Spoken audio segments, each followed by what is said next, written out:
एक वसी और खूबसूरत जंगल में जानवर अमान से रहते थे, लेकिन आज जंगल में एक नई बात होने वाली थी। अरे दोस्तों, ये पानी की आवाज कहां से आ रही है? शायद जंगल में कोई नया चश्मा निकल आया है। अगर ऐसा है तो हमें जाकर देखना चाहिए।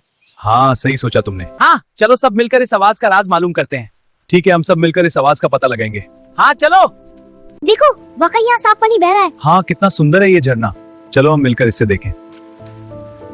ये जगह बहुत खूबसूरत है, हमें इसकी हिफाजत करनी चाहिए। आज से ये चश्मा पूरे जंगल का है। हाँ, देखो कितना सूट करता है। उस दिन के बाद वो चश्मा पूरे जंगल की खुशी बन गया। और इसी तरह जानवरों ने सीखा कि मिलकर रहने में ही असल खुशी है। ये है असल जिंदगी का सच। ये थी जंगल की प्यारी कहानी। मजीद कहानियों के लिए हमारे चैनल को सब्सक्राइब करें और बेल आइकन जरूर दबाएं।